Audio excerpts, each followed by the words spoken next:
কয়েকজন যাত্রী তারা সিলেটের শাহজালালের মাজারে জিয়ারতের উদ্দেশ্যে রওনা দেন গাজীপুর থেকে। তারা ফজরের নামাজ পড়বেন এবং সেখানে জুম্মার নামাজ পড়বেন, এই উদ্দেশ্যে তারা রওনা দেয়। যাওয়ার মধ্যে আমাদের রায়পুরা থানা এলাকায় এই ডাকাতি সম্মুখীন হয়। পরবর্তীতে বিষয়টি আমাদের দৃষ্টিগোচর হয় এবং আমাদের নলেজে আসার পরে আমরা বাদী পক্ষকে খুঁজে বের করি এবং তারা পরবর্তীতে আমাদেরকে জানায় যে হ্যাঁ, তারা গাজীপুরে আছে, বাট তারা মামলা করতে ইচ্ছুক নয়। কিন্তু এই বিষয়টি যেহেতু আমাদের অবগত আমরা হয়েছি এবং দেশের বর্তমান যে আইনশৃঙ্খলা পরিস্থিতি সব মিলিয়ে আমরা এই বিষয়টাকে আনঅ্যাড্রেস রাখতে পারি না।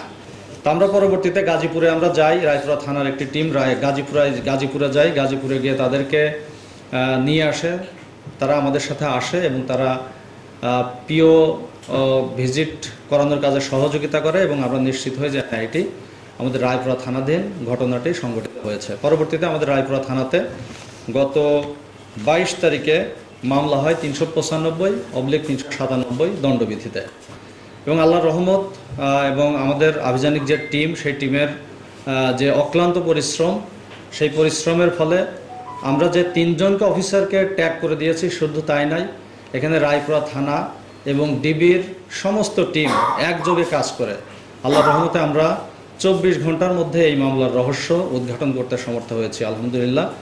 এবং একই সাথে শুধুমাত্র কুলু উদ্ঘাটনই নয়, আপনারা জেনে আনন্দিত হবেন যে 3 জন আসামি যারা সরাসরি এই ডাকাতি কার্যে অংশগ্রহণ করেছিল, সে 3 জনকে আমরা গ্রেপ্তার করতে সমর্থ হই এবং এই ডাকাতির সময় যেই মোবাইল এবং নগদ টাকা মিসিং হয়েছিল, সেই 2টি মোবাইল আমরা কিন্তু ইতোমধ্যে উদ্ধার করতে সমর্থ হয়েছি এবং কিছু টাকাও উদ্ধার হয়েছে।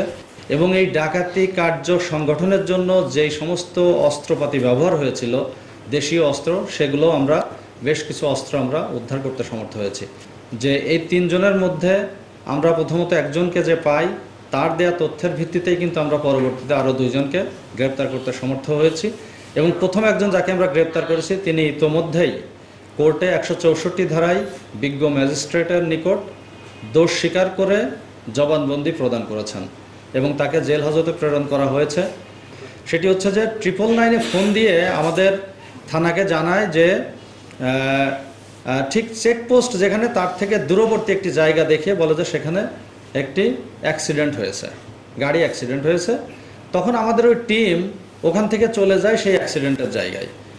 ততক্ষণে তারা করে কি, এই যে ডাকাত দল, মজার বিষয় হচ্ছে যে 21 তারিখে যারা ডাকাতি করছে সেই একই গ্রুপ আবার 24 তারিখে ওখানে একটা ছোট্ট ডাকাতি করতে পারে না, একটা 392 বা দস্যুতার ঘটনা ঘটিয়েছে। এবং এই যে 3 জন আসামি ধরা পড়েছে, তারা পরবর্তীতে স্বীকার করছে যে হ্যাঁ, পরের দিনও আমরা এই ঘটনাটা ঘটিয়েছি। এবং তার সাথে আরও কিছু লোকজন ছিল যেগুলোকে ধরার জন্য আমরা অভিযান অব্যাহত রেখেছি। তো আমাদের অভিযান অব্যাহত আছে, আমরা পুরো ডাকাত দলকে শনাক্ত করতে সমর্থ হয়েছি, আলহামদুলিল্লাহ। এবং এই ঘটনার সাথে আমরা এখন পর্যন্ত তাদের যে 2টা টিম আছে, এই 2টা টিম কিন্তু তারা পালাক্রমে কাজ করে। হয়তো আজকে রাতে একটা টিম করলো, পরবর্তীতে অন্য রাতে বা অন্য সময়ে তারা কিন্তু অন্য টিম দিয়ে কাজ করে। তাদের 3 জন নেতা আছে, এই 3 জন নেতা এই বাকি যে 7 জন আছে তাদেরকে ভাগ করে নিয়ে তারা এই কাজগুলো করে।